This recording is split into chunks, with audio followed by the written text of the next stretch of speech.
Well, hello everyone.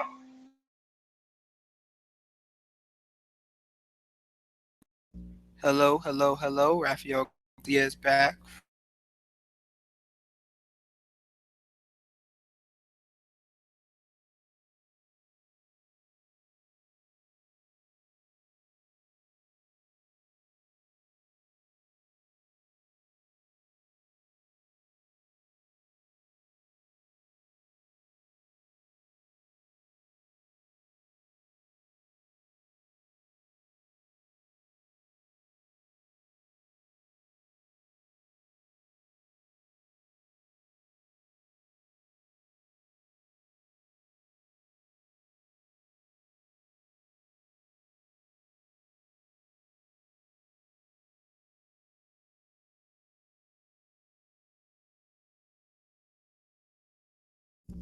17th. Okay, let's try this again. Rafael Garcia is back for another edition of the MMA Ratings Podcast. It is November 17th, 2017. Um, yeah, November 17th, 2017. And boy, are we back after an action packed weekend of fighting. I mean, what happened? What went down? Yeah, we finally got to see it.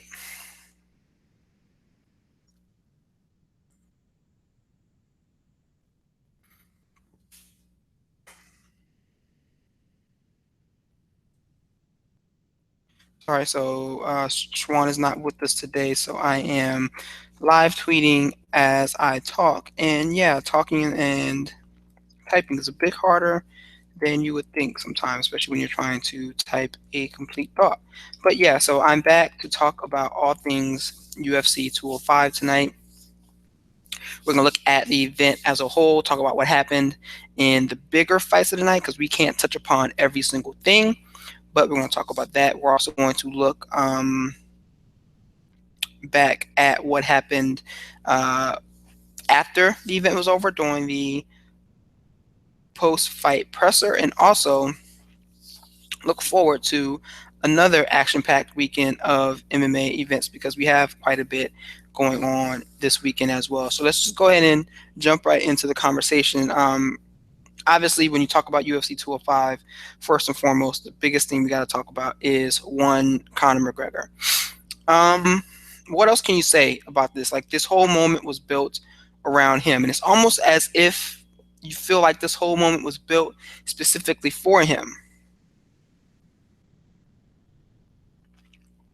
Because when you look at it, you wonder who else could have carried such a monumental moment and carried it in such a specific fashion, because he did it in such a perfect way of catering to the fans, being in front of that group, speaking and talking to the public all throughout the build up, the right before the event and the aftermath. He did it in such a perfect way that endeared more and more people to him. It's becoming more and more difficult to find people that outright hate him and don't respect him. I'm telling you, man, he won me over. He won over a lot of people. He won me over before this event, but he's winning over fans left and right. Hell, if you even look around the sports community today, there's videos of Marc Gasol hitting a game-winning three for the Memphis Grizzlies, hitting a game-winning shot, and then doing the Conor McGregor strut, which is also known as the billionaire strut from Vince McMahon, doing that same strut around the ring around the basketball court that Conor McGregor does around the cage. You're seeing this on Instagram left and right. So how many other fighters on the UFC roster could have carried this moment in the very same way? When you look at their roster from top to bottom, I mean, the only person you can maybe able to want to talk about is Ronda Rousey, but we're going to talk about her later on in the show. But even she didn't carry this moment, or she didn't even carry her moment. Like, she didn't carry her moment at all.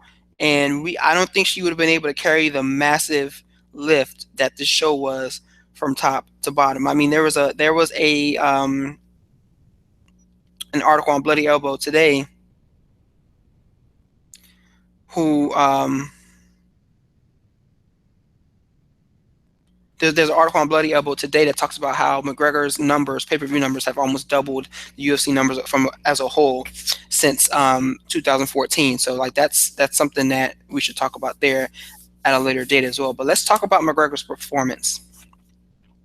From the very beginning, you knew that this was a moment that wasn't going to go well for Eddie Alvarez. I know I was watching the fight. I was at work watching the fight with a bunch of other people who are very well versed in MMA as well, and no one saw this fight making it out of the first round.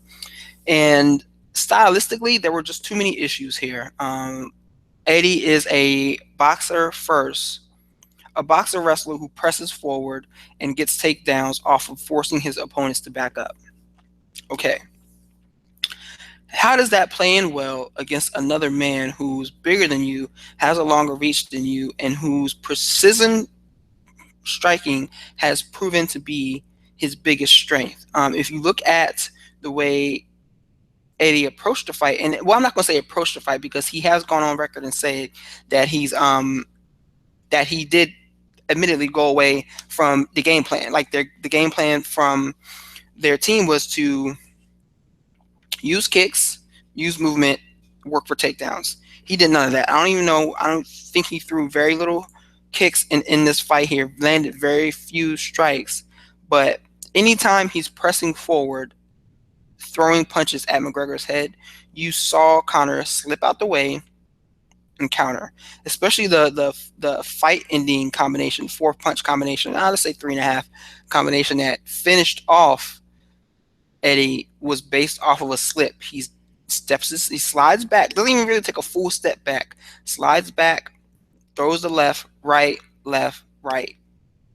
Eddie's going down by the time the third punch hits him. The fourth was just kind of like a grazing shot, and then he takes one while he's on the mat, and now we have a 2-division champion for the first time, first man to hold 2 belts at the same time.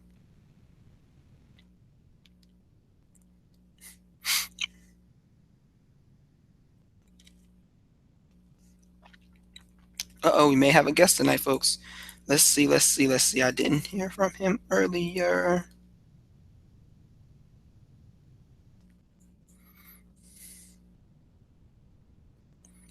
But we may have a guest today. Schwan may be joining us, but yes. So what McGregor did was almost exactly how everyone saw it flowing. Slipped out of position through a clean combination that put Eddie down. Even the first 2, I don't think all 3 of those knockdowns in the third round were knockdowns. I think Eddie did slip on one of them, but even those sequences, McGregor was consistently landing off of slips, throwing counters, and that played directly into what Eddie was offering him, pushing forward, driving forward, throwing those type of strikes. And with this win, I mean, McGregor could not have done it in any better fashion. I mean, if anything, like the way he finished Aldo could have possibly been better. I don't know, 13 seconds, but he looked so masterful and so poised and perfect in this position that getting that finish was something. It was almost an afterthought even before the fight began. But we now have our spectacular co-host, Schwan has joined us. How you doing there, sir? Oh, good. How about yourself? Sorry to be so late, man. No problem, man. No problem at all. So, right now, we're talking about UFC 205, and first question I'm going to go ahead and throw out there is whether or not this show lived up to the hype. How do you feel? I feel it did. I feel the fights were all very exciting. Having what McGregor did at the end pretty much was the icing on the cake. I mean, you had to have a guy with that magnitude, that sort of reach across media to really make it the biggest and best show they could make it. But from top to bottom, it was excellent matchups. I mean, you saw Miesha Tate retiring. It was just the kind of stuff that you don't see on lesser cards. I couldn't imagine Miesha Tate's last fight being on a fight night card or something of that nature. So as far as just what happened and the quality of fights and the quality of the matchups, I would say it exceeded its expectations from that aspect. Well, we're gonna talk about your girl Misha Tate in a minute, because I know that's your homie. You know, you're right after Brian Caraway in her heart. So we're gonna talk about her in a second. But talk to me about what Conor did, man. Like in watching this fight, and where I was watching it, no one was surprised. We all just sat there. As soon as the fight started, we were like, yeah, we're going to be going home probably like in the next 10 minutes because this one's going to be over rather quickly. And that's exactly what occurred. A couple of shots, like even the first two shots, he's down on the ground. And then from that point, it's just snowballed from that point forward. So tell me, what happened? Because we've seen the comments of Eddie talking about how far he went away from the game plan. But talk to me about this fight, man. Was it exactly what you thought you would see? I mean, we talked about this fight on probably about two occasions before we had our final breakdown I had on the week before it, and it pretty much went the way I thought. It's not that Eddie's not a bad fighter. It's not that he can't fight or he can't perform. The thing is, people just weren't realistic about what they were seeing. People were letting the fact that they don't let this happens with Conor McGregor a lot. People let the fact that they don't like him overshadow the fact that he isn't a very skilled craftsman. He's got a lot of mental and physical gifts. They overlook that because they don't like the guy. So a lot of people were talking about Eddie Alvarez's wrestling and his ground control and his pressure and his power and his boxing. And people were just overestimating him. They were ignoring the fact that Conor McGregor is an actual bad style matchup for Alvarez and right now, where his chin is still undeniable. His cardio seems to be as good as it's going to be. He's got that length and that power. They forgot that those things were huge advantages he had over a guy in Alvarez who's very experienced, very seasoned, but in his past couple years has been shown to be a guy who gets tired, a guy whose wrestling is slightly overrated, and a guy who defensively, historically, has been hit or miss defensively, depending on who he's fighting and how much control he has in the fight. So people just ignored the trends. They ignored what they've seen from Eddie Alvarez all career long because they don't like Conor McGregor. And they wanted Conor McGregor to lose. And they wanted Conor McGregor to be upset and be humbled.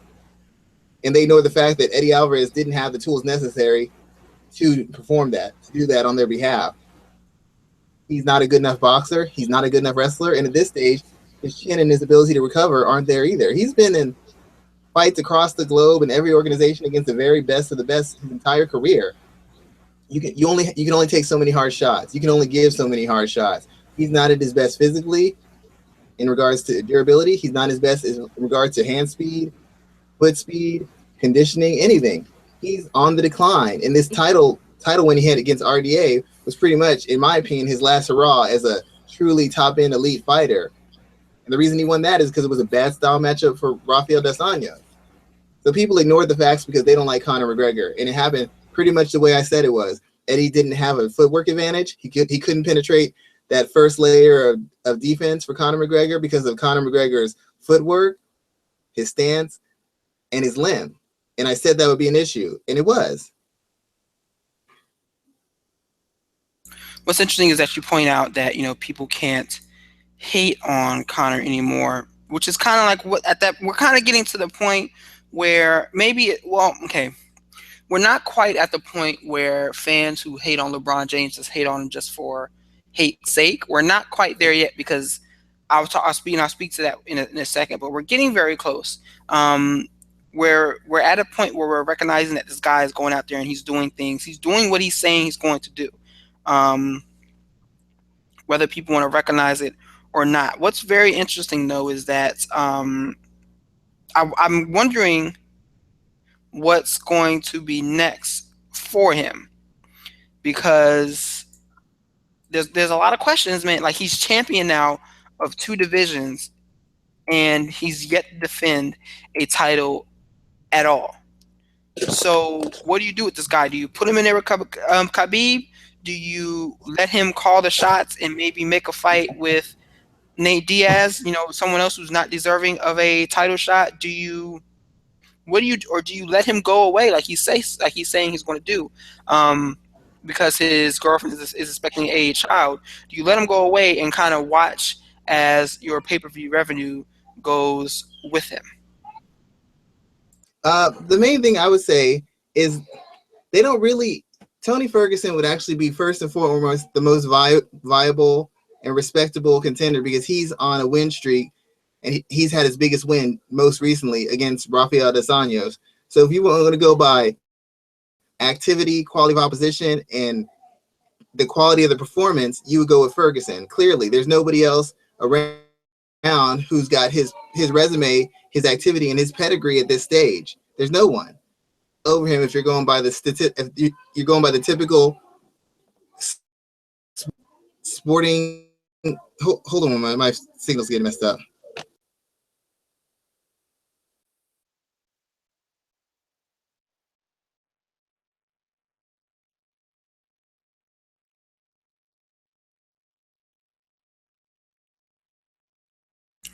All right, so while he steps away for a second to get his phone fixed, I'm going to disagree with him there because I would rather see him fight Khabib simply because I feel like they have the potential for the biggest rivalry. Tony Ferguson was on the main stage a couple weeks back where he did get that win against RDA, but he didn't do a good enough job calling out the champion. And I hate to say that now, but because a big aspect of MMA is becoming the promotional game. You cannot sit there and expect things to come to you. You're going to get passed over.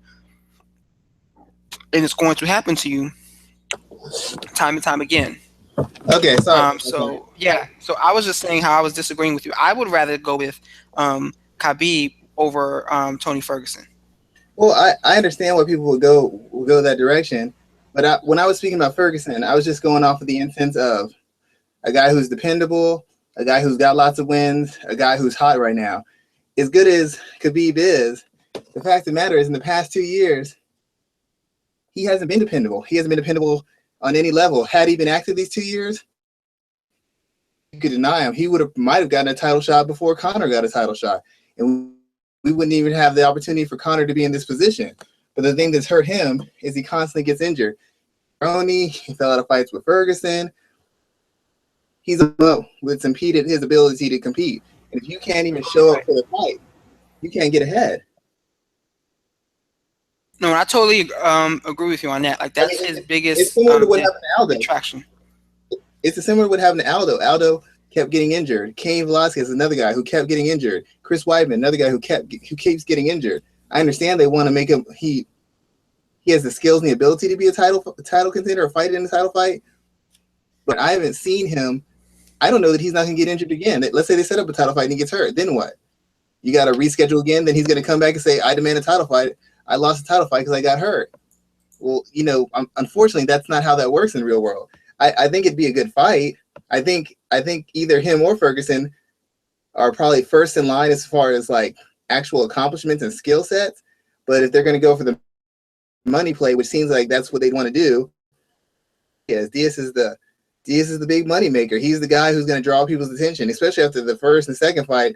The trilogy will be huge. It might even hit 2 million buys, and neither one of those other guys is going to draw enough in and of themselves to make Conor or the UFC the money they want to make off him. Yeah, I'm definitely not disagreeing with you there. The money that's on the table is definitely does say Nate Diaz first. Just because he's, as Dana White famously said, he's now become a needle mover. But if they made that fight next, would that be disappointing to you? Because basically the rankings go out the window. Like, what are these guys fighting for if they decide to make this Nate Diaz fight next? What are guys in the featherweight division, especially, like, what are they fighting for if they're completely overlooked for possibly like the fourth time? Yeah, I mean, to be quite honest, I don't know that the MMA and especially in the UFC is not a sport like real sports. We've had this discussion before. If you want to fight in the Super Bowl, you want to play in the Super Bowl or play for the NBA championship or the NFL championship or the NHL championship or MLB championship, every team in front of you, whether you're the lowest ranked team or the highest ranked team, you have to beat other ranked teams in a certain order to get to that championship. in MMA, you put a couple wins together and you get a title shot. You might be coming off of a loss, but because you're a big enough name and you'll draw, you'll get a title shot. We've seen that before. Miesha Tate got a shot against Ronda Rousey after she lost to Kat Zingano. You know, Kat Zingano was the number one contender because she came back from an injury. She had to win like one or two more fights before she even got a shot at Rousey. MMA doesn't have any sort of real structure. You have rankings, but the rankings don't really mean anything for some. It's not like the number one guy gets a shot. If the number one guy or number one contender who the female is has a big name, or maybe there's nobody else to fight, get a shot. But as far as it goes with matchups, they just justify it any way they want. And if you have a prior storyline or you have a prior interaction with that said fighter, that improves your chances of getting that fight. You know, and the smart fighters understand that. Now, if you just want to keep your mouth shut and play by the rules, you can do that. But unless you're the champion, there's going to be a certain cost for that. Look at Michael Bisping. He didn't fight the number one contender. He fought Dan Henderson because Henderson, he had a storyline with him. It got his pocketbooks lined a little bit thicker than fighting a Weidman or a Rockhold would have. And it's the same thing with Conor McGregor. You know, he wants to make the most money. The UFC wants to make the most money. And even though these guys won't admit it, they just say they want to be the best and prove that they want to be the best. They're not being 100% honest either. It's the same thing with those guys who used to fight Oscar De La Hoya. You say you want to be the best, but there's other guys. You say that Conor McGregor is easy work, well, then fight the guys who are a tough challenge. But you don't want to fight those guys because Conor McGregor is the payday. He's the cash cow. You want to fight him because he's the one with the money. He's the one who's going to get you the payday. If you beat him, he's the one who makes you a hero in your country. He's the one who gets you on Morning America and all that stuff. You don't want to fight him because you think he's the best. You don't think he's the best. You want to fight him because of the opportunities and the doors that might get open if you get a shot at him. That's why everybody's clamoring for a fight with Conor McGregor, even though everybody says he's easy work and he's no challenge. If you're really that kind of competitor, why aren't you going after the challenges? Why don't you want to clear out the whole division and then go after Conor? Because you don't want someone to get that payday before you. You don't want someone to derail him before you get to him. So I can't get down on the rankings because MMA, UFC's never followed rankings, and MMA, they don't follow rankings. You know, somebody falls out of a fight, they don't cancel the whole event 9 times out of 10. They just bring somebody, whoever's available. The number one guy fell out. The number 11 guy will fight for the title. Cool, we'll just bring him in. They've always done that. So the rankings really meant that much. Not really. I mean, to the hardcore fans and analysts and people like you and me, it matters. But to the bottom line and casual fans, they don't care. They want to see who they want to see, and they're going to pay for who they want to see. The rankings mean nothing to them. Yeah, they really don't. They don't mean a thing. And yeah, so now we have 2 divisions basically ruled over by one guy who is very adept at leveraging his star power into what he wants. So we may not know what comes next. You know, guys like Max Holloway may just be out there twisting in the wind. Khabib Nurmagomedov, 2 guys who are both very deserving of the next crack at the featherweight and lightweight title, may just be sitting out there twisting in the wind just because their names don't get the biggest drawing power that the UFC would like. So I want to make sure we give. Well, in the case of Holloway could possibly get a fight with Aldo and be the interim champ and eventually become the full-time champ if McGregor doesn't go back down to 45. That's a possibility. That's totally true. Khabib and Ferguson, I mean, if Conor's talking about taking an extended break, they might come with an interim championship belt for them too. The fact of the matter is, everybody's just got to make the best of the situation and make sure they put themselves in position that if and when Conor goes back to 45 or he comes back to 55, you put yourself in position to get that first shot at him. You're not the first shot, you're the second shot. That's all they can do at this point because he really does hold all the cards. And this is a point that nobody else makes. The fighters allow him to hold all the cards because instead of just going about your business, doing what you're supposed to do, and picking up fights and keeping on winning, everybody keeps talking about him. You have the biggest win of your career. What's the first thing out of your mouth? Conor McGregor. You have the biggest loss of your career. You're talking about how if you would have got this win, you would have got a shot at Conor. You have another opponent. You talk more about Conor McGregor than you do your own opponent. So people are constantly giving him the power he wants because he's on every named fighter's lips. Everybody's talking about him. He's not talking about Eddie Alvarez. He only talks about him because he has a belt. He hasn't mentioned Max Holloway's name in years because, you know, he's basically built himself a brand. through the company, through his own hard work, and through the other fighters who want that payday. They help empower him by constantly mentioning him and saying how they'll expose him and they want a piece of him and responding to his pot shots. You don't respond to it, some of his steam dies down. But by responding and engaging, you're just pushing that narrative forward because you keep shooting all these shots and you keep having these explosive interviews where you call him a punk and say he needs to come see you and he's scared of you. You think you're raising your Q rating, but you're really raising his. Because people still don't care about you, but they care more that you want a piece of Conor, and they only pay attention to you because you want a piece of Conor, not because of anything you've done on your own or your own interest or your own fighting style, because you might face this guy. So they're kind of hurting their own interest by constantly pursuing him that way.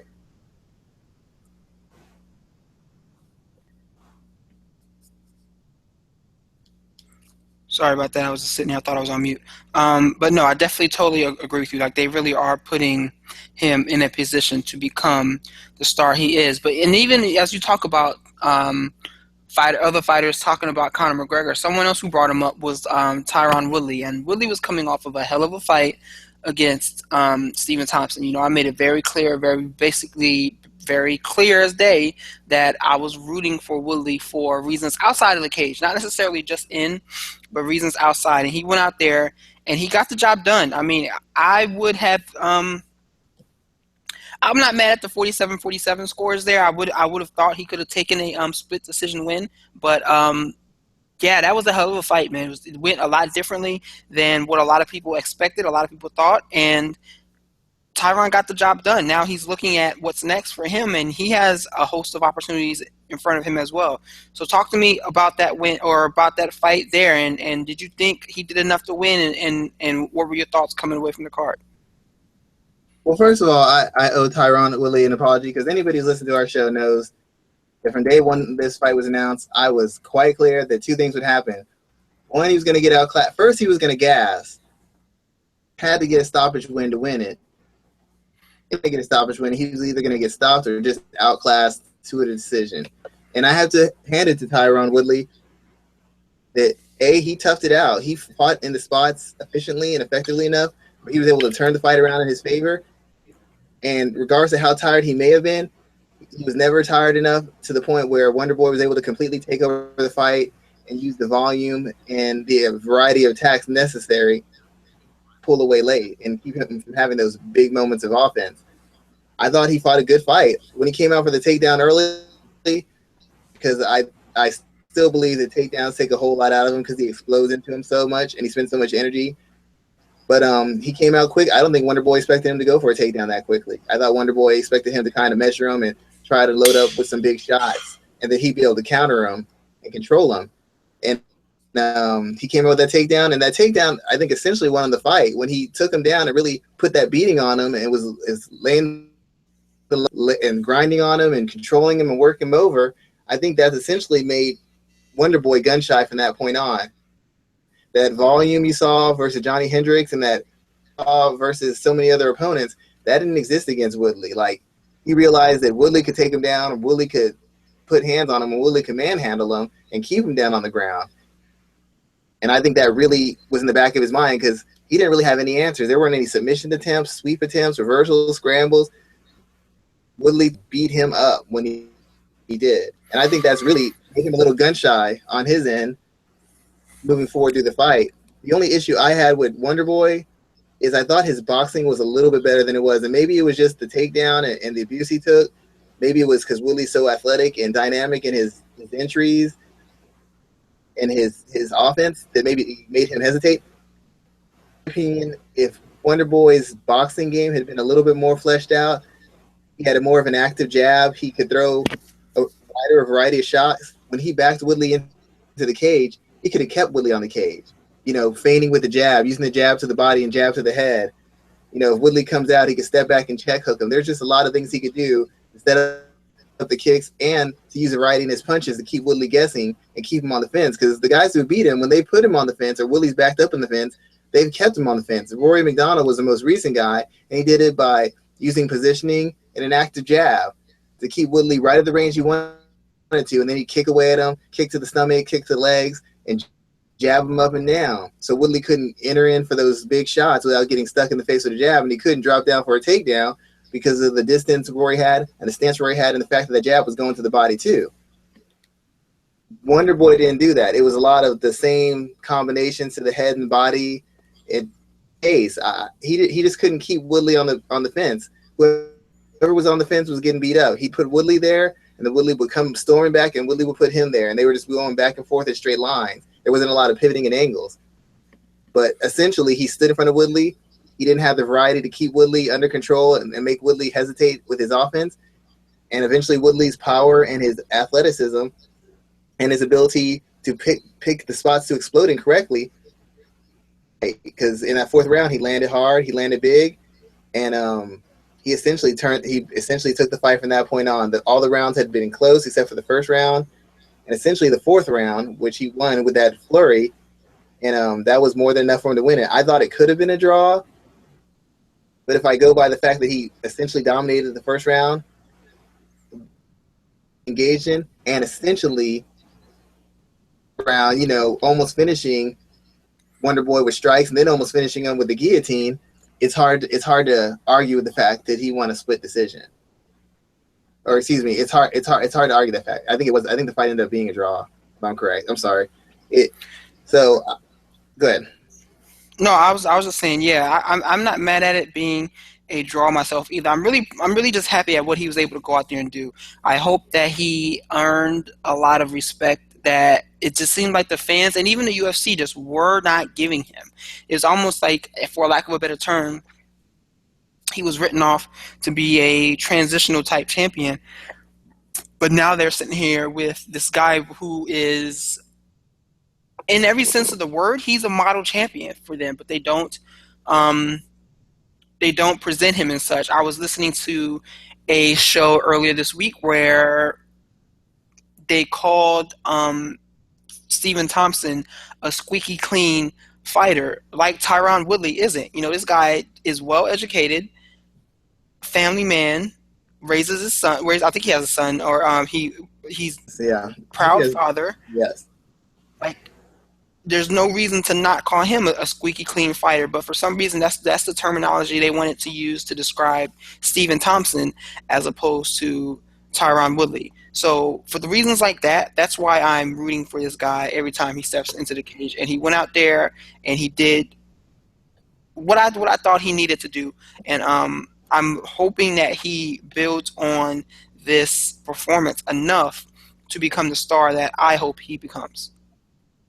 Well, as far as this performance, I really thought he could have won the decision. The draw, I didn't have a problem with it. It probably was the more fair decision. The thing about it is the same issues that I thought he'd have in the fight were the issues that he did have in it. He still got tired.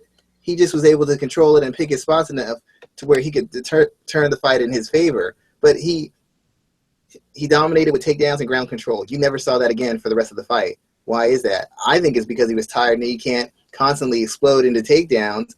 And once Wonder Boy started being cautious and more sporadic with his offense and how he attacked, he knew he wasn't going to get that clean takedown. He wasn't going to catch him off guard. He'd have to work a little bit for it. And if he got caught in a bad position, exhausted and tired, he could be punished. He still backed into the cage, and he would have been stuck on the cage had Wonder Boy actually been throwing some diversity and cutting him off instead of just throwing his typical shots and not throwing enough of them. He could have really, when he heard Woodley, he could have overwhelmed him or at the very least put enough on him to control him. He just didn't have, in my opinion, didn't have enough depth in his boxing because I didn't see Woodley make an adjustment to get off the cage other than exploding right back at him. What's very interesting, I'm not sure if you heard his interview on the MMA Hour this week, but he talks about that. He talks about why he kept fighting with his back against the cage as opposed to trying to work takedowns in the center and work like a ground and pound in the middle. And what he was saying was that he was backing himself up against the cage to use that as an opportunity to get Thompson to basically strike with Thompson to get him to move backwards.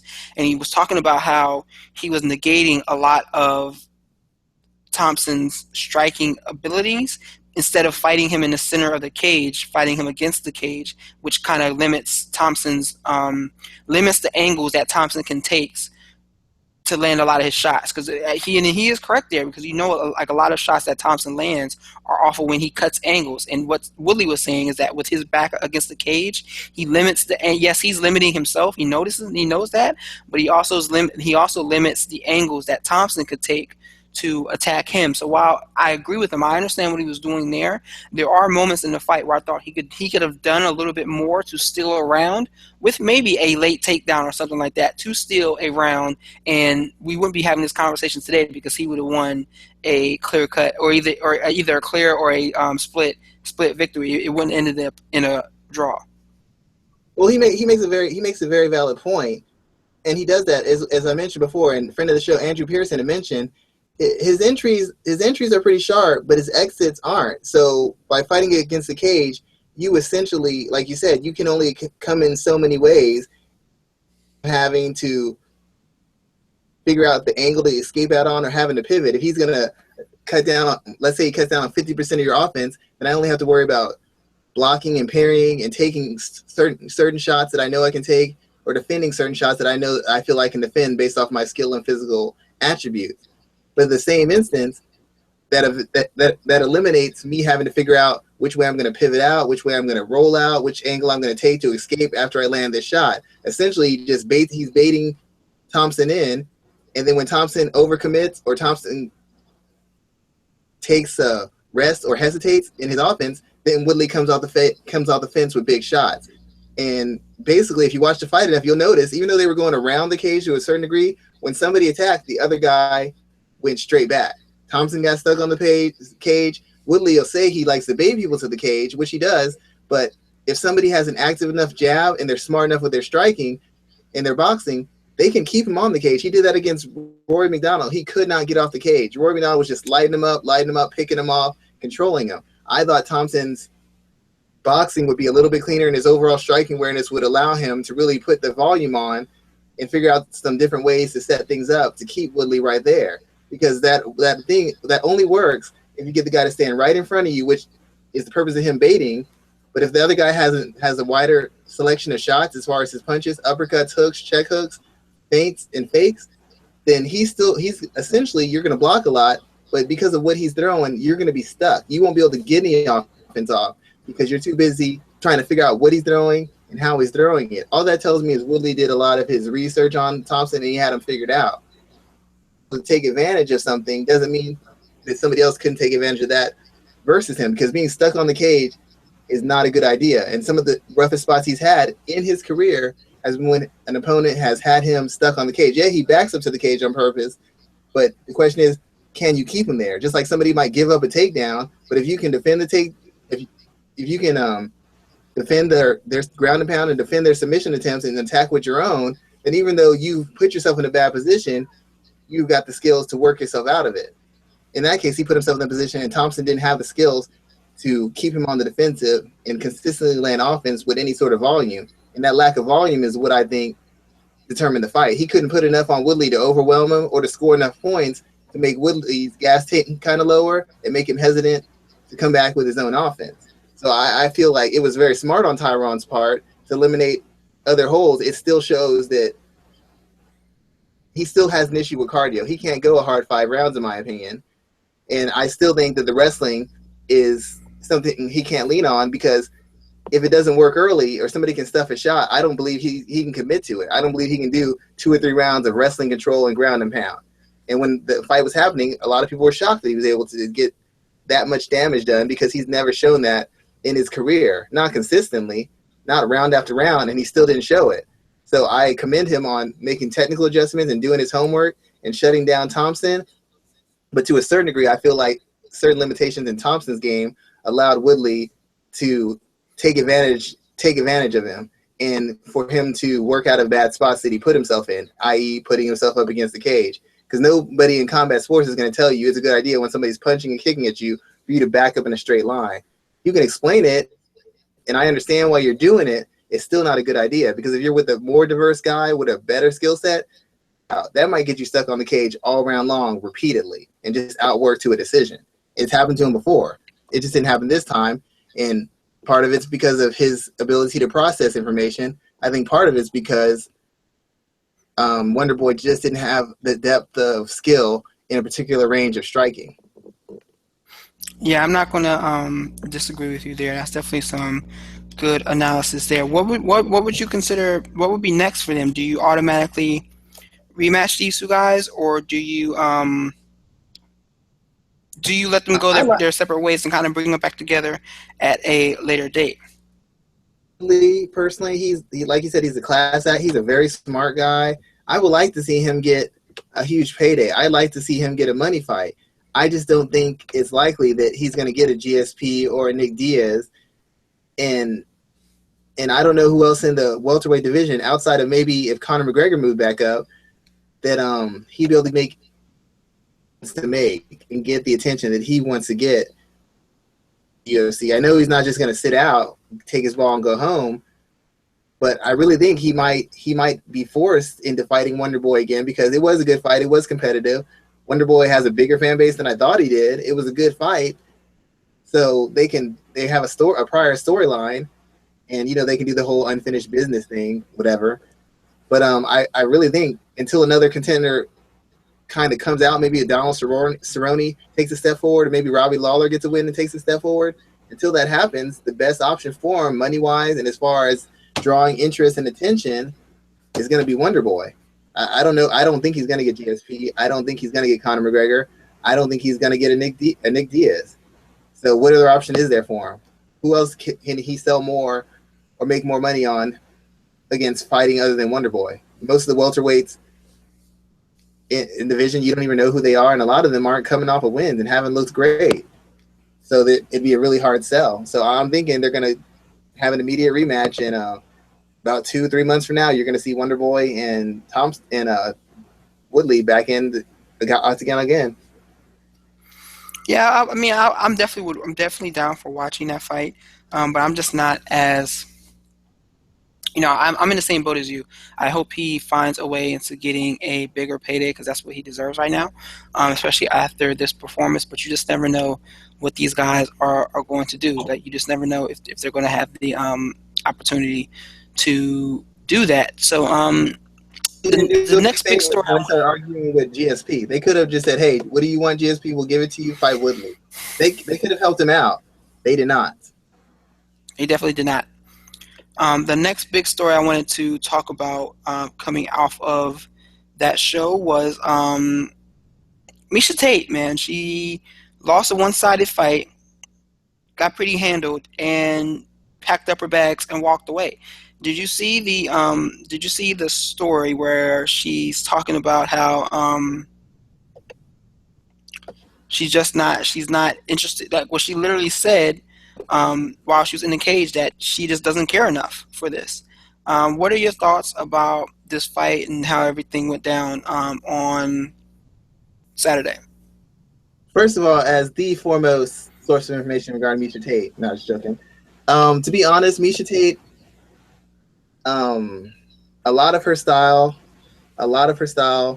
is based on about a physical durability, and it's not just a physical durability; it's a mental toughness she has. That's what allows her to get through. She always gets in bad spots, takes a lot of abuse.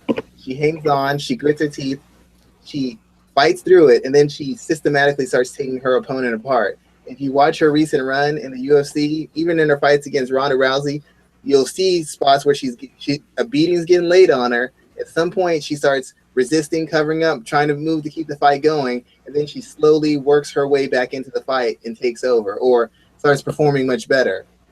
When you are that kind of fighter, because a lot of times when people, as the person who's competed, you know this, I've never competed.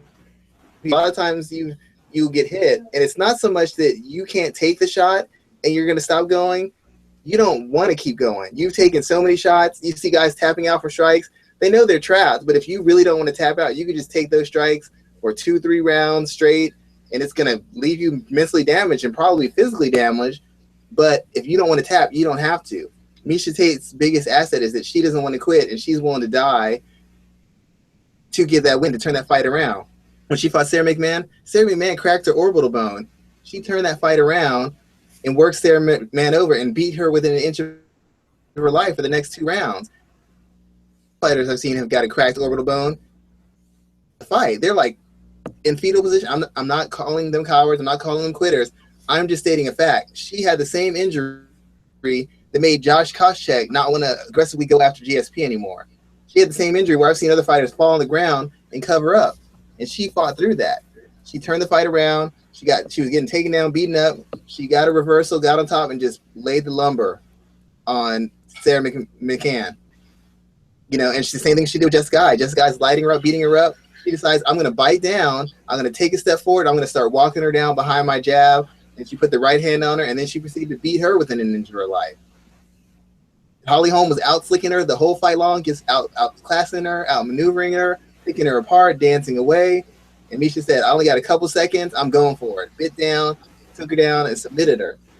So once she no longer has that kind of desire, with a person with her limited physical skill set and her lack of world-class athleticism, to be quite frank, you no longer can compete. Needs every single ounce of mental and physical energy to stay in the cage with these girls and to beat these girls. And the minute she loses even 10%, 15% of it, 2% of it, she's no longer elite. She's no longer the girl she needs to be to win against girls who physically outclass her every single time she fights. There's very rarely a time when Miesha Tate fights somebody who's not 10 times the athlete she is and at least 10 times better in a specific aspect of MMA than she is. She can't afford to get by on just athleticism and flashy skills. She doesn't have the physical ability to do that. So she has to have grit, she has to have desire, and she has to be willing to walk through fire and walk through hell to get the win.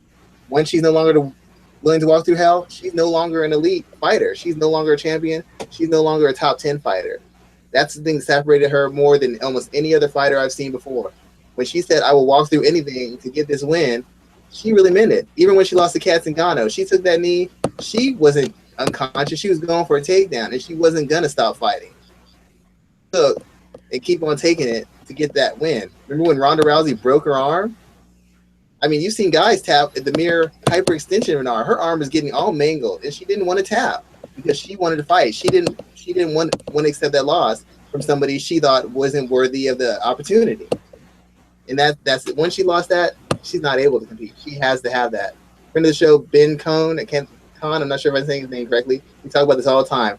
Her biggest advantage is her heart, her mental toughness, and her physical durability. Those things started going away. And you can still work if you don't have top-end physical durability, but you have to be willing to embrace that pain and fight through it. She's no longer willing to do that.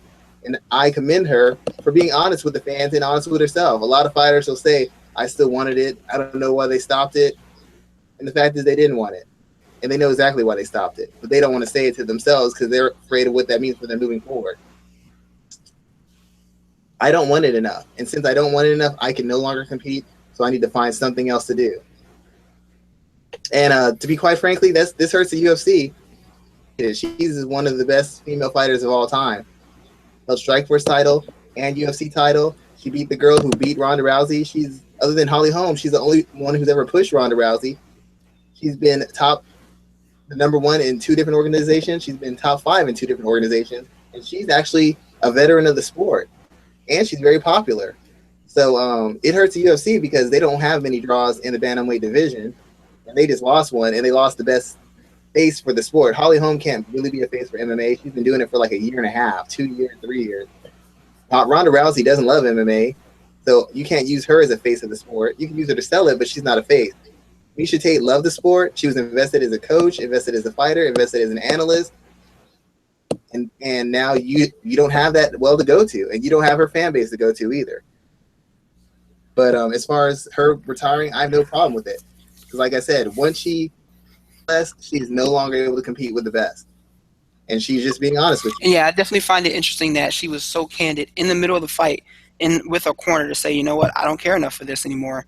And I'm guessing that's when she made up her mind to go ahead and call it the quits. So you brought up a good point when you said that she's been vital to the expansion and growth of women's MMA. I think I think she's a first round, like a first ballot. You say ballot in quotes, but she deserves to be in the Hall of Fame, and she's just as big of, not just as big, but she's she is a reason why women's MMA has gotten to where it is. Ronda Rousey wouldn't be as big as a star as she was if Miesha Tate didn't get that title first and didn't make that fight so attractive. And if, she didn't play that foil to Ronda so early, she wouldn't have Ronda may not have become as big of a star as she was, especially not with the Ultimate Fighter there. So she definitely deserves she deserves the respect she gets from. You see it from other athletes. You don't see it from the fans so much, but she definitely deserves the respect that she gets. And she's a smart businesswoman with I think she has a very keen mind for the business side of professional sports. And I'm expecting to see her to do some great things outside of MMA as an advocate and as a media darling, even doing time on Fox Sports or whatever, sometime in the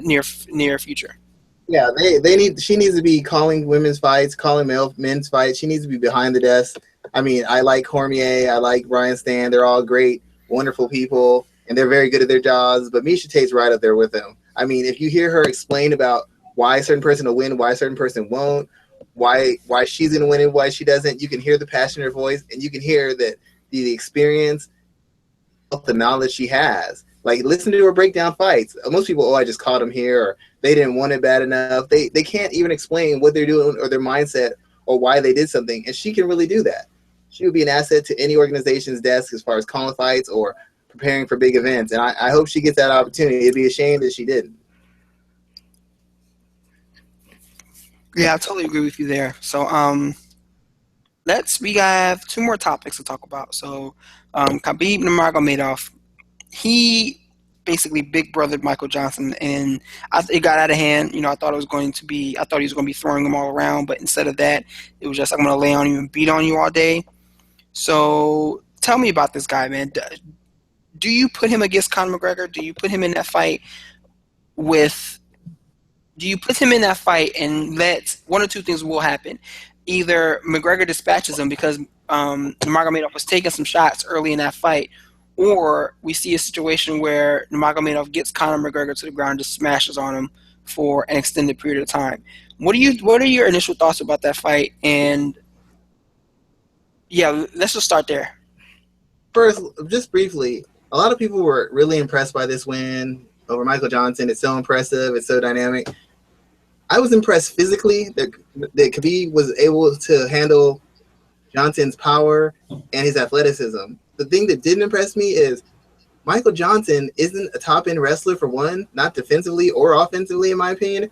Secondly, Michael Johnson's a good but not great grappler. I mean, there was never any doubt in my mind that once it hit the ground, Johnson's not that great from being on top as far as a pure grappler. He's way below average on his back as a pure grappler. He's not a finisher. He's not a control guy. He's not an escape guy. He's a 1, 2, 3 basics, figure my way out kind of guy, or explode my way out with athleticism. Khabib didn't dominate Gunnar Nelson on the ground. He didn't dominate Damian Maia. He dominated Michael Johnson, who, in my opinion, is just on the lower end of the scale as far as pure grappling skills, especially on the defensive end go. So him doing that to Michael Johnson didn't impress me because I knew that was coming, and I said that was coming months before it happened. That was never a doubt in my mind. Michael Johnson lacks the skills to test him in that area. It was impressive because he beat him up physically. Like you said, he big brothered him. Now, the thing about the area of concern in him fighting Conor is I don't think Khabib's his entries into grappling and clinches, they're fine against guys who move in straight lines. They're fine against guys who can't pivot or can't circle. They're fine against guys with slow-ass feet. Conor McGregor has none of those. And when Michael Johnson was on the move, sticking the jab, throwing the long right hand, he couldn't get in on him. And everybody said, well, in real life, he was just playing around with him. You don't play with somebody in the cage. He couldn't just take a shot. He couldn't just run into a clinch because he'd get stuck with the jab. He'd run into a right hand. Michael Johnson could have pivoted off and hit him with a check hook. He could have stepped back and hit him with an uppercut. If you just go in for clinches or takedowns naked, you're going to get countered. You're going to get blasted. You know that. You've seen it before. I've seen it before. I'm sure you've experienced it in sparring, or you've had to do it to somebody in sparring. It happens all the time. But Khabib's entries into clinches, they don't impress me. On Twitter, I basically said they're trash because against a mobile opponent who has a good idea of distance, they are trash. And Conor McGregor's sense of distance and his timing and his accuracy is what will be the problem. Because everybody keeps saying Michael Johnson is faster, he hits harder. That all may be well and true, but Michael Johnson isn't that good a striker either. He has a good style of striking. It's attribute-based, based on the fact that he's got fast feet, he's very dynamic, and he's got a lot of power. His striking style isn't particularly technical, and it's not particularly layered or nuanced to me. He couldn't keep up the pace he was keeping at. Even if Khabib never took him down, he was going to get tired because he spends all the energy jumping in and out. He doesn't move in and out and work his way in and out. He jumps in and out. He jumps from side to side. He's in and he's out. He's in and out. That burns up a lot of energy against a guy who's going to constantly pressure you. I've seen him fade in multiple fights before just off of that. And when he gets tired, his defense starts getting bad. His takedown defense starts getting bad. He starts giving up takedowns. He starts getting hit. He starts getting beat up. He starts getting pushed around. Watch the Nate Diaz fight. He got tired and he started fighting dumb. And there's other fights where he's done the same thing. So the one thing that fight showed me is that Khabib can be had in between that moment of engagement when you're transitioning from the outside, getting into a grappling range, and then attempting to shoot or to clinch. I believe Conor McGregor could get off the center line and counter him. I believe Conor McGregor could pick him off the minute he stepped into striking range, because Conor McGregor is a little bit longer and a little bit quicker and has a. As you did say, though, once he gets his hands on him and he puts McGregor on the ground, I don't know what McGregor does for him. I know McGregor can grapple. I'm not saying he's terrible because he can grapple. They overplay the fact that he can grapple. He got submitted by Nate Diaz. Nate Diaz has submitted a bunch of guys. That means nothing to me. But I don't know that he physically is strong enough to get Khabib off him, and I have no faith that he's technical enough on the ground that he could submit him or control him or break his posture so Khabib just doesn't essentially hold him down and just beat him up. And as tough as Conor is, I've seen him tap before to chokes. I don't know if he tapped to an armbar. Maybe he wouldn't. But I've seen him tap before, so it's not like he's going to put him in a hold and McGregor's just not going to tap and he's going to get his arm broken or shoulder ripped out. He might. But I've seen nothing that tells me that he's going to hang on like that. So it's really interesting because the fight could be over just as quickly because of the power Conor has and the accuracy. Everybody keeps talking about that, the obvious, the hand speed. It's not the hand speed. It's his setups, it's his distance management, it's his movements, it's his reaction time, and it's his accuracy. That's what it is. It's not just pure power. There's lots of guys who hit hard. They don't hit clean. They don't hit sharp. Eddie Alvarez hit Conor McGregor with shots, but he was cuffing him. He wasn't landing at the point on the contact. He wasn't setting up the shot and having the guy run into it. It's just the finer points of the game that people keep ignoring on the behalf of Conor McGregor. So it's an interesting fight just from that point of view. There's no way on God's green earth, I believe, Khabib has anything for Conor on the feet. And based off what I've seen, there's no way in God's green earth that Conor has anything for Khabib on the ground. It's literally whoever can get to their point of emphasis most decisively is going to win the fight.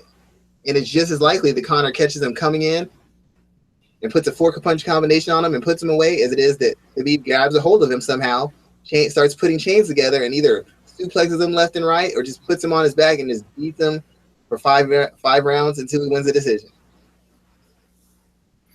Yeah, I think it would be an interesting stylistic fight to see what happens early and like you said, who can get to their spot first. What did you think of Khabib's post-fight rant? I thought it was hilarious. I loved it. I cracked up the whole way through. But what did you think of it?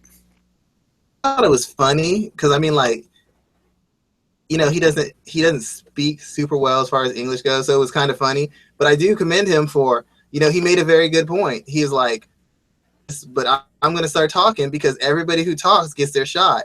And Chael Sonnen said this, and many MMA have said this before. They're going to ask you who you want. They're going to ask you what you want to do moving forward. That's your chance to sell yourself. That's your chance to get things going so that if somebody gets injured or something happens, you're the first person to go to. Ask Chad Mendes. When the Aldo McGregor fight was going to happen, Aldo fell out. Who they first go to? Chad Mendes, because he put himself in position.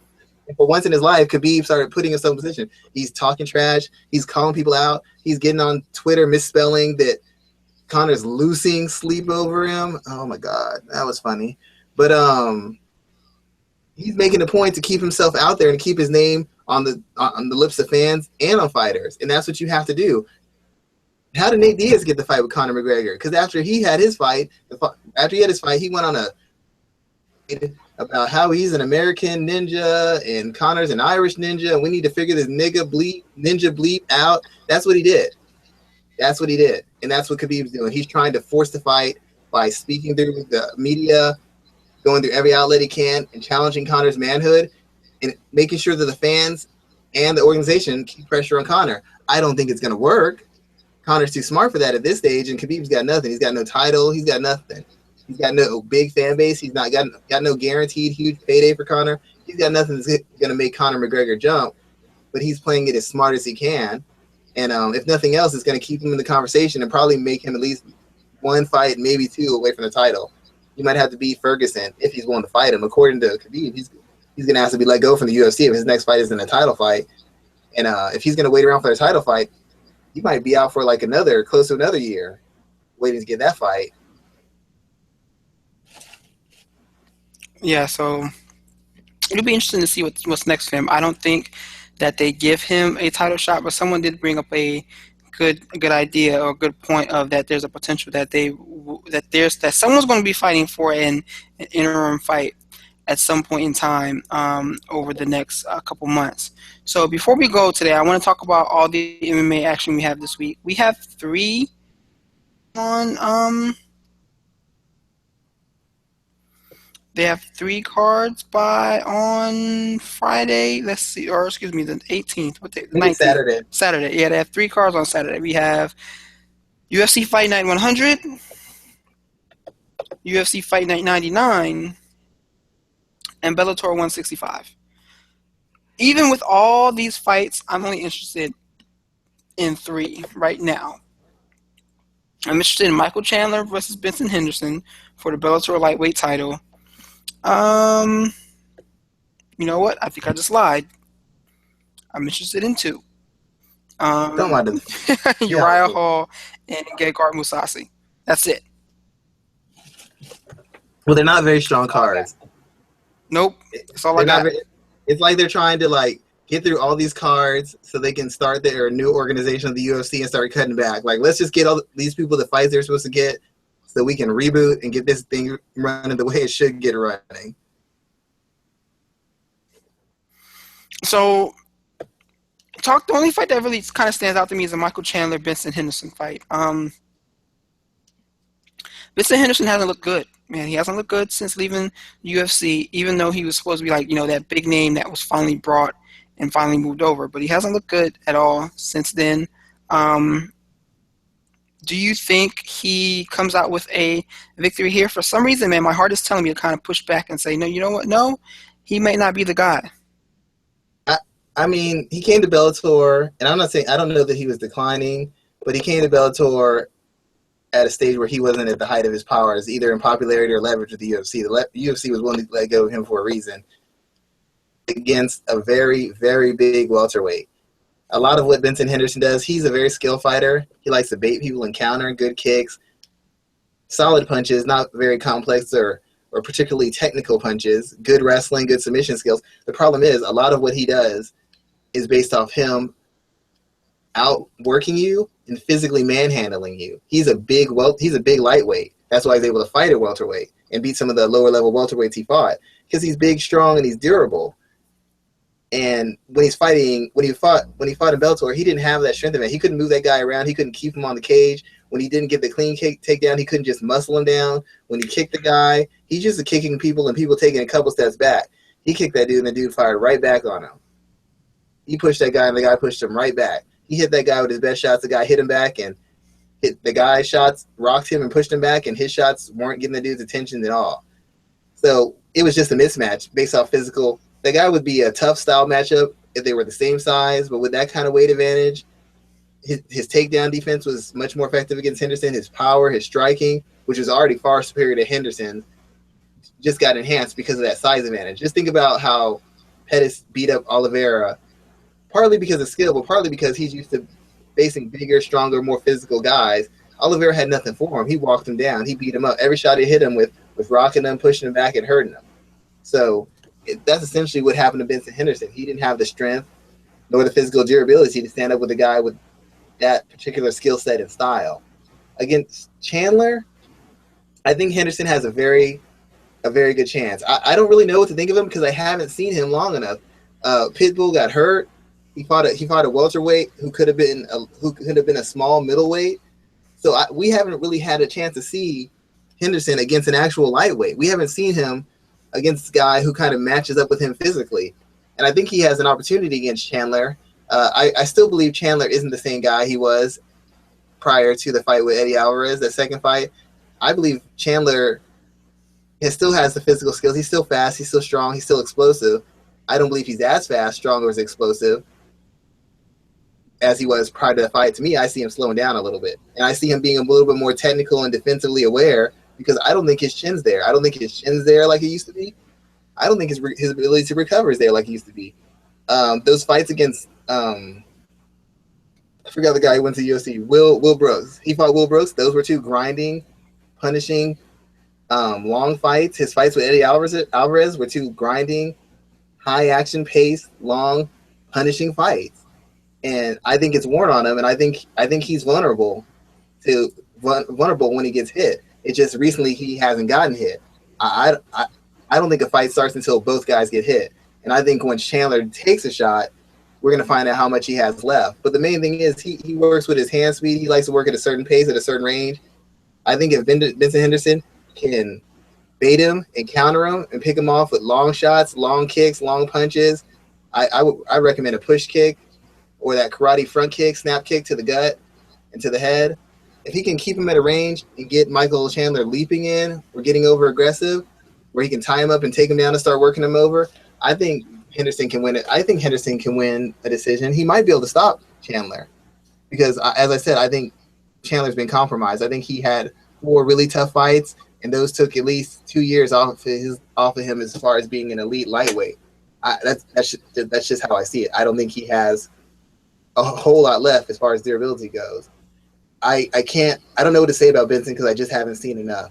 That fight against Koreshkov, that wasn't even fair. I can't gauge anything from that fight. And the fight against Pitbull didn't go long enough for me to see what adjustments he was going to make or what he had for him. Like you said, he didn't look good, but neither one of those fights, the first fight was just a mismatch on pride level mismatch.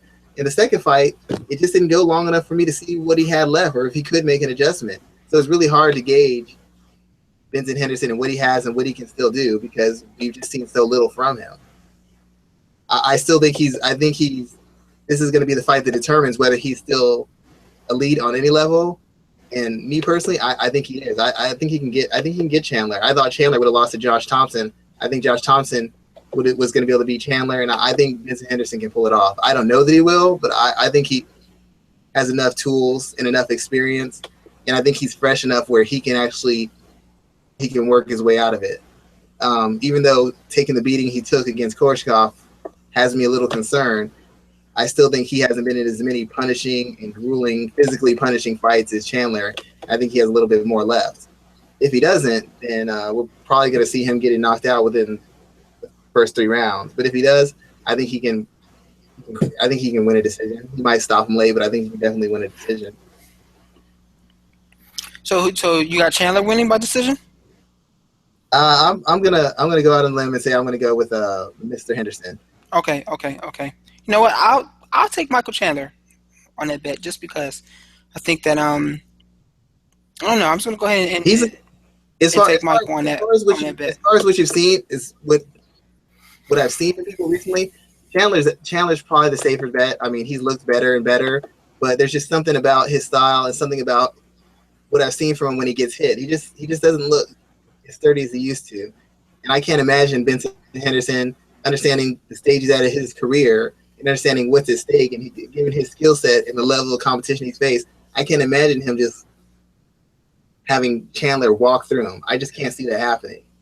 And so my logic in thinking this is that once Henderson starts putting them things on him, Henderson can disrupt that offense and keep Chandler from getting started. He can land some kicks at a distance and kind of force Chandler to over pursue. He can tie him up, he can get his hands on him, and he can start working him over. And when he starts working him over, I don't think Chandler's going to be able to handle it. I just don't think his durability there. I don't think his recuperative ability is there. I guess we'll find out on Saturday, but he just hasn't looked. He hasn't looked as sturdy to me as I've thought he has. And every guy he's faced recently has been his athletic inferior by far. He might be a better athlete than Vincent Henderson, but he's not that much better of an athlete than Vincent Henderson, which means some of the things he's gotten away with and some of the advantages he's had won't exist. So what's going to happen when he wrestles a guy who can wrestle? What's going to happen when he depends on speed and he's against a guy who's also fast and also has good timing and also can take a shot? You know, he hasn't faced a guy who's been his physical equal in a while. This time he's going to be. Vincent's been fighting guys who have been far his physical superior and finding ways to win. So I think he can find a way to win, especially against a guy who I believe is ready to go if you can crack him hard enough. I'm not too mad with that breakdown there. Let's pick on one last fight here. Uriah Faber, Gegard Mousasi. Is this fight going to go like the first one should have, with Gegard dominating from start to finish, or is Uriah Hall going to be a fluke for the second time around and getting another victory here? I actually picked Uriah Hall the first time. Did you really? Yeah, I was on Twitter. I was like, yeah, I can't say I feel super good about this because Mousasi has so many ways to win. Going with Hall, I think Hall's going to stop him, and Hall did. And you know, I'm just going to go out on a limb. I think Hall's going to figure something out and stop him again. The biggest concern I have for Mousasi is the same thing that happened before. Mousasi's better almost in every aspect of striking, except for athletic and dynamic and creativity. He doesn't have that Uriah has, but he's a more consistent fighter. He's got more He's got more fundamental skill under pressure, and he's a better grappler, better wrestler, and got more experience. The thing about it is, when you lose to a guy who you shouldn't have lost to, sometimes guys come out to prove a point instead of coming out to win. And a lot of times, when you come out to prove a point that I'm better than you and I shouldn't have lost to you, you give that person an opportunity to score points, or you fight them where they're strongest. And if he wants to get into a prolonged striking exchange with Uriah Hall's always dangerous. If you don't put him away early, he's always dangerous for 3 rounds, for 5 rounds. He's that dynamic. He's got that kind of creativity. He's got that kind of power. And I think that Mousasi is going to go in here trying to prove a point, and he's going to eat something big, and he might get finished again. It's not a win I can give you a whole lot of technical analysis on, because Uriah Hall makes so many mistakes that Mousasi should be able to take advantage of and finish him at any given point in any fight. But by that same logic, Mousasi should have been able to take advantage of those holes and finish him in the first fight, and he didn't do it. And we've had a trend recently of fighters who are on the way up picking fights with guys who have been on losing streaks or just got knocked out, and almost in every instance, the superior fighter with the winning streak has lost his ranking or lost his title shot because that guy who was on a 2-fight losing streak or just got knocked out came up with the performance of a lifetime and pulled the fight out. Ask Ben Rothwell. He was on the cusp of a title shot. What happened when he fought Junior Dos Santos, who was considered to be shot and ruined? Look at Michael Bisping. He almost got his belt took by Dan Henderson, who's on his way out to retiring. Look at Luke Rockhold. He said Bisping was easy money. I already dominated him the first fight. This time I'm going to finish him for good. I'm going to retire him. And then he got knocked out and got his belt taken. True. Good points. So, good points there. And Mousasi, as good as he's been, there's nobody who's an analyst in MMA today who will tell you you can depend on Mousasi to perform. With all his skills, he should give everybody he fights a life or death battle. He didn't give Uriah Hall a life or death battle. He got finished. He got outworked by Lyoto Machida, and he got beat up by Jacare, and Jacare made it look easy. So with all his skills and his experience and physical ability, he's hit or miss. He's just as temperamental and unique-minded as Uriah Hall. He's just got a better foundation and a wider array of skills, but he's just as undependable. There's lots of fights he should have won that he didn't. Shiesty should have been competitive in that he wasn't. And I think lightning striking twice is very likely. I'm not saying Hall's. I'm going to go with Hall saying he's going to win it because I just think it's setting up that way. But if you want to go by pure technical analysis, experience, and everything else, you got to go with Musasi. I've seen Musasi not check out of fights before. I've seen him get lazy. I've seen him get complacent, and I've seen him pay for it. And against a guy with Hall's kind of finishing ability and dynamic offense, if you give him all he needs is a moment, he's literally a guy who only needs one moment, and the fight's over. And I think that he's going to give and try to prove a point. He's going to give Hall that moment, and Hall's got to know he's on the edge of the cliff. He's either got to fight hard and win, or he's going to go over. So I think we should expect a very focused, very intense effort from Hall, and I think he's going to pull it out. I think he might stop him again, with the same technique, but I think he's going to pull it out.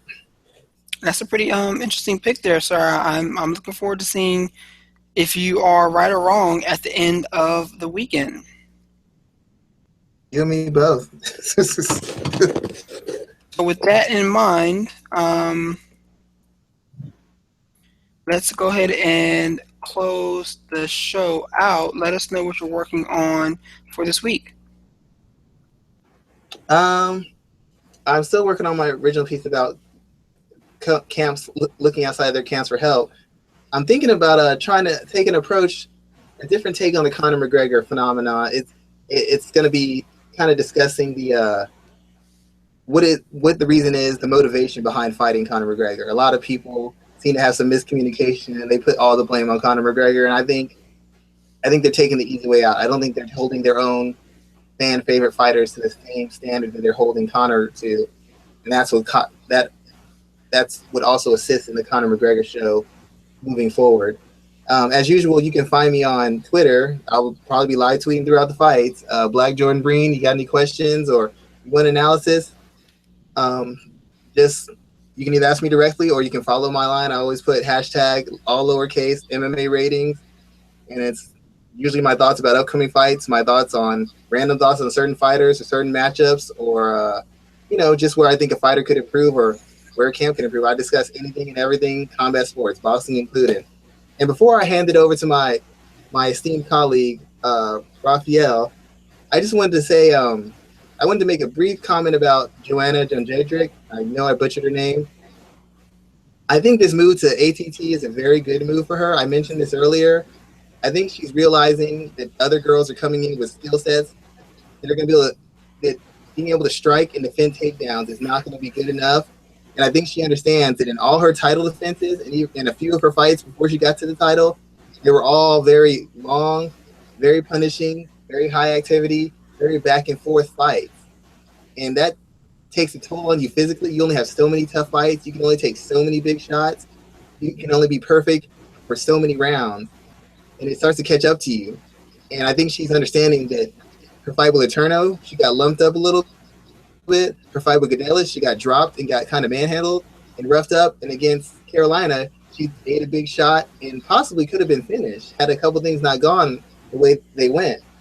So I think she's trying to address these holes because she understands the gap between her and the rest of the division are closing. She needs to diversify her skills, and she needs to make sure she has a depth of skills in the areas that she's not particularly deep in so that she can continue to keep her title, and she can no longer depend on just work rate, technique, and toughness to get her through it. It's been working so far, but she outclassed Carolina on every level, and she beat her up for 4.5 rounds out of 5. But for that half a round, she was in real trouble. She was really hurt, and she looks really bad. And she's going to have to start finding out different avenues to apply her trade in different ways to defend and counter things and different options to attack. And because what she's doing now, while spectacular and dynamic technically, it's not going to keep working. The gap is closing, I believe, and I think she recognizes that, and she's trying to develop the tools and the mindset and the strategy that's going to allow her to navigate the holes and the weaknesses she has, and navigate the rough spots that she finds herself in these fights. I commend her for being so forward-thinking. I commend her for that drive, and I commend her for understanding there's limitations to her games that need to be addressed. She clearly wants to be the best, and she's not just fighting in the cage like it, she's preparing like it too. So I commend her for that, and I hope to see some more nuanced aspects of her grappling and her wrestling coming out moving forward. Not that I ever think she's going to be a pure grappler or wrestler, but she definitely needs to address those things because they got a lot of girls coming for her who are advantage of those holes if she doesn't have them shored up. Yeah, it's definitely definitely has some work cut out for her in the next few fights. It'll be interesting to see who comes out of that Paige Van Zandt Michelle Waterson match. I think that they're up next to face her, so we'll see what happens in the coming weeks once that fight goes down. But I am working on the usual stuff.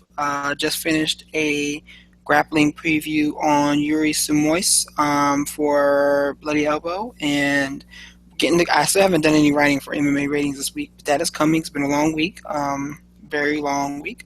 So I'm working on that, and I'm trying to watch this Panthers game to decide if I want to write something about my Panthers, who are winning 23-3 in New Orleans or against the Saints right now. So got a little bit going on, just a regular day, another week, another day in the life. So be sure to follow MMAratings.net. Or you can follow us on Instagram, MMARatingsNet. Follow us on Twitter, MMA Ratings.net as well. And you can also go to the website, MMAratings.net, and you can rate all the fights. Tell us what you thought of UFC 205 from top to bottom. And with that in mind, you can catch me on Twitter at rgarciasports, and stay in tune for everything that we have going on in the world of combat sports. With that in mind, I'm going to close the show out. Go ahead. Thanks for listening. See you again. All right, no problem, man. Have a great weekend, and be sure to check us out next week, as we'll be back on Wednesday, not Thursday because of the holiday. But yeah, we'll be back to talk about the world of MMA. All right, guys. Good night.